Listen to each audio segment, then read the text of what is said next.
Hai K-Powers, ini adalah alur cerita dari film The Dark Knight Rises. Cari posisi menonton yang nyaman, and 3, 2, 1, action!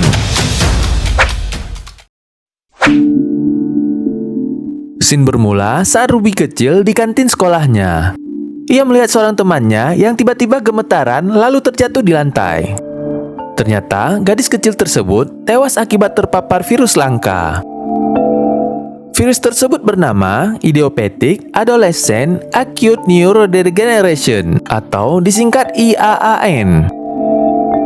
Virus ini merenggut nyawa 90% anak kecil dan remaja di seluruh dunia. Sedangkan 10% yang tersisa mendapat kemampuan layaknya kekuatan super.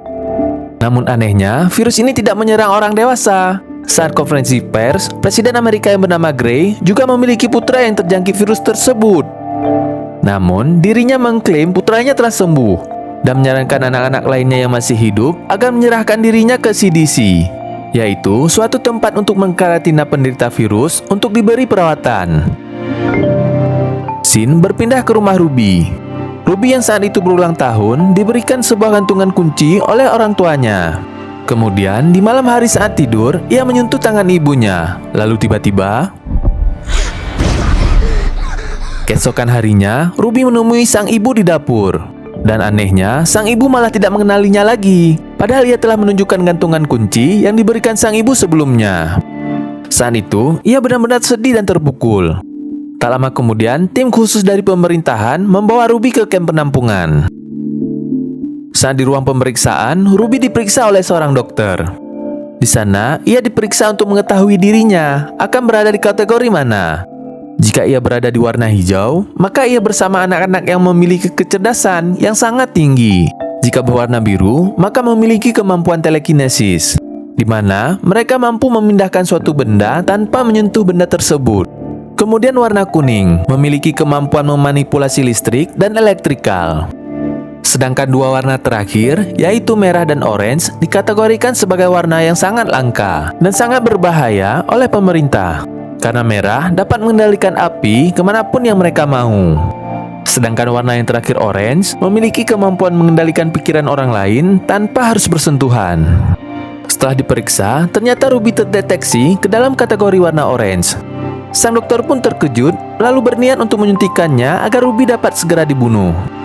Namun, hal itu gagal dilakukannya karena Ruby berhasil mengontrol pikiran sang dokter. Lalu, memasukkan dirinya ke kategori warna hijau, yaitu kelompok anak-anak yang memiliki kecerdasan tingkat tinggi. 6 tahun pun berlalu. Kini, Ruby beranjak remaja. Hari itu mereka kembali diuji. Kali ini, dengan gelombang ultrasonik untuk mengetahui perkembangan kemampuan mereka. Setelah sadar, Ruby didatangi seorang dokter dan juga pekerja sosial yang bernama Kate. Ia bertugas memeriksa kondisi anak-anak di camp tersebut. Karena waktunya telah habis, Kate harus meninggalkan Ruby saat itu juga. Namun, ia meninggalkan sedikit catatan yang memberitahukan bahwa Ruby telah ketahuan berwarna orange saat tes ultrasonik sebelumnya. Kate juga memberikan sebuah kunci untuk mengajak bertemu di ruang boiler dan mengajaknya untuk kabur. Setelah itu, Ruby pun mengikuti rencana Dr. Kate. Rencana berjalan lancar dan Kate berhasil memasukkan Ruby ke dalam mobilnya. Di pintu keluar, mobil Kate diperiksa petugas karena di dalam gedung alarm menyala.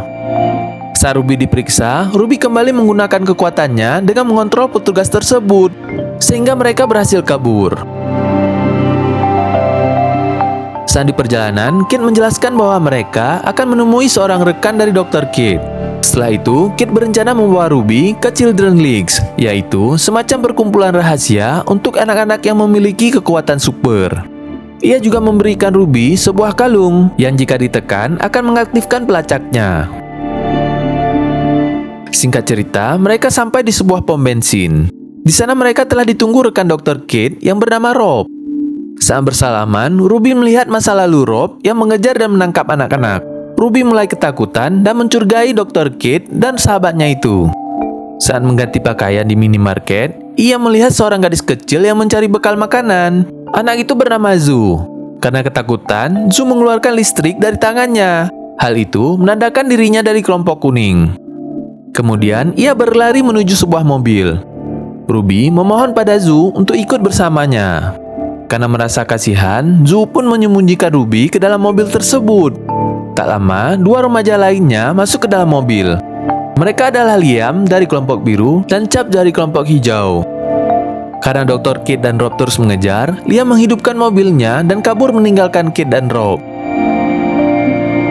Di perjalanan, tiba-tiba dari depan terlihat mobil lain yang akan mengejar mereka. Ia adalah Lady Jane, seorang pemburu anak kecil yang mendapatkan uang dari hasil buruannya. Setelah Liam berhasil mengatasinya, mereka berhenti untuk beristirahat sejenak. Namun Ruby berniat untuk pergi dari mereka. Liam yang melihatnya mencegah dan mengajak Ruby untuk pergi ke suatu tempat yang bernama East River. Tempat di mana anak-anak bisa hidup bebas tanpa dibeda-bedakan seperti saat di camp. Setelah dibujuk, akhirnya Ruby menyetujui ajakan Liam dan ikut bersama mereka. Di perjalanan, Liam menceritakan bahwa dulu ia pernah tinggal di League. Mereka diajarkan mengendalikan kemampuannya untuk menjadi prajurit. Namun, Liam pergi karena ingin hidup bebas, bukan menjadi seorang prajurit. Sementara di camp, dokter yang menangani Ruby pertama kali dikurung bersama kelompok merah yang ganas oleh Kapten McManus karena dianggap lalai dalam menjalankan tugasnya.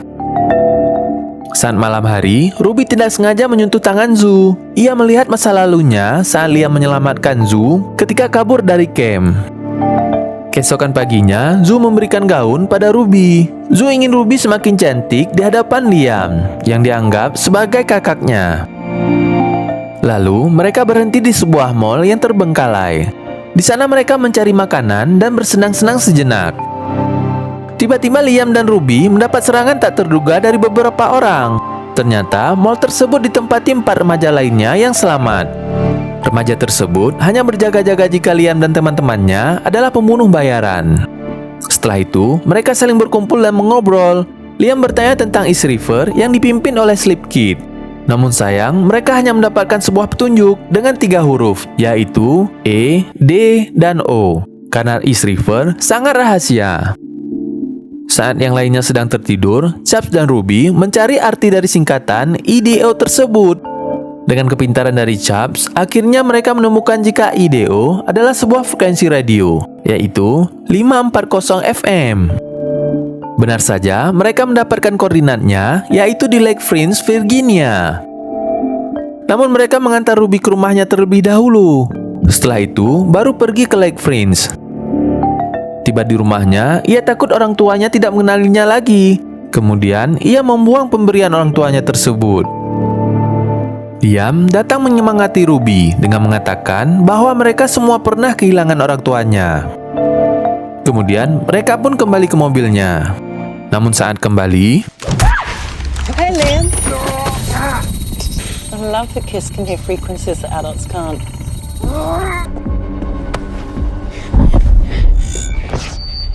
Lady Jane, sang pemburu, akhirnya dapat dikontrol pikirannya oleh Ruby. Ruby menyuruhnya untuk berjalan ke dalam hutan tanpa henti. Saat di dalam hutan, Ruby berniat untuk pergi karena merasa bersalah membohongi teman-temannya dengan mengatakan ia dari kelompok hijau. Namun, Liam dan teman-temannya tidak mempersalahkan hal itu. Mereka telah menduga jika Ruby dari kelompok orange. Lalu, mereka pun melanjutkan perjalanan. Akhirnya mereka menemukan tempat keberadaan Slip Kid. Saat memasuki wilayah tersebut, beberapa remaja penjaga mencegat mereka. Namun karena ada yang mengenali Liam, mereka diizinkan untuk masuk ke dalam East River. Di sana, mereka diantar ke ruangan pemimpin tempat tersebut, yang ternyata ia adalah Clancy Gray, putra dari Presiden Amerika. Di malam hari, mereka mengadakan pesta kecil-kecilan dan bersenang-senang sambil berdansa. Lalu, keesokan harinya, Ruby dipanggil ke ruangan Clancy. Di sana, Clancy menceritakan dirinya yang menjadi kelinci percobaan ayahnya untuk obat virus IAAN. Sang ayah mengatakan ke publik jika dirinya telah sembuh, padahal tidak sama sekali. Pemerintah sangat takut dengan kemampuan mereka. Ruby juga diajarkan cara mengontrol kekuatannya oleh Clancy. Sedangkan Liam dan yang lainnya mendapat tugas di bagian mereka masing-masing. Ruby menceritakan tentang orang tuanya pada Clancy. Ternyata, dulu ia pernah menghapus ingatan orang tuanya tentang dirinya, agar mereka tidak khawatir dengan isu anak kecil yang bertahan akan dibunuh. Saat berjalan di danau, Ruby tidak sengaja bertemu dengan Chubbs. Chubbs merasa tempat itu sama seperti saat berada di dalam camp. Mereka tidak bisa bebas seperti yang dibayangkan. Di ruangannya, ternyata Clancy berniat jahat. Ia berkomunikasi dengan Kapten McManus untuk bersiap menangkap semua anak-anak di tempat tersebut. Lalu, Ruby datang berniat untuk meminjam laptopnya. Clancy mengizinkannya asal Ruby mengajarkannya cara menghapus ingatan seseorang. Saat memasuki pikiran Ruby, ternyata Clancy mencoba untuk memperkosa Ruby. Beruntung, Ruby sadar dan berlari memasuki hutan. Di sana ia bertemu dengan Liam dan mengajaknya untuk pergi dari tempat tersebut. Di malam hari saat pelarian akan dilakukan, sayangnya mereka dicegat oleh Kapten McManus dan Clancy yang akan bersiap menangkap semua anak-anak di tempat tersebut. Get out of here! Liam. Liam, come on. 2, lights!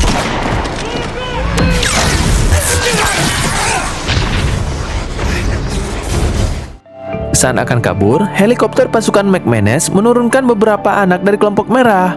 Mereka mengeluarkan api agar dapat menangkap anak-anak lainnya. Ruby meminta Liam dan anak-anak lainnya untuk pergi menyelamatkan diri, karena hanya dia yang sanggup melawan Clancy. Lalu, pertarungan pun terjadi.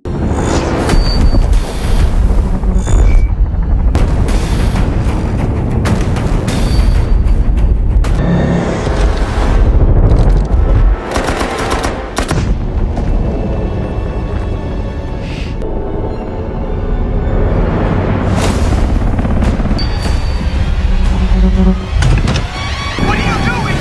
I kind of like how I am.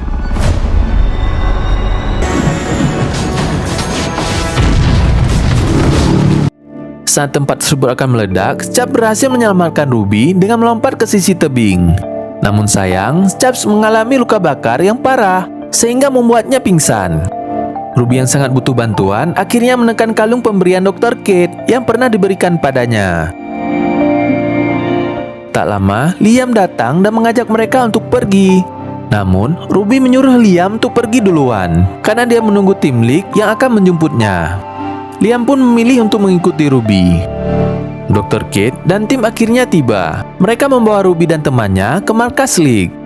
Chubbs yang terluka telah dirawat di rumah sakit di tempat tersebut. Di sana, Ruby meminta League untuk melepaskan Liam. Namun, karena Ruby berjanji akan bergabung dengan League, akhirnya Kate pun menyetujuinya. Kemudian, Ruby mendatangi Liam di ruangannya.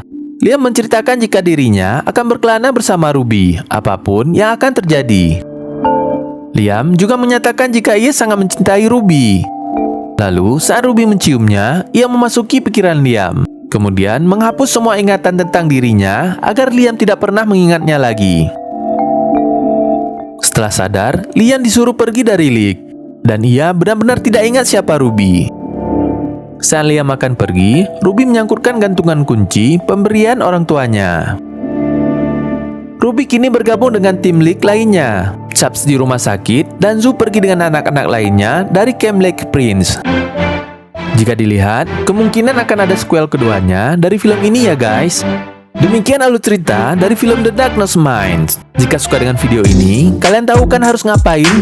Jangan lupa klik tombol subscribe, like, dan share untuk mendapatkan update video-video terbaru dari Ikepo Movie. Terima kasih, dan sampai ketemu lagi.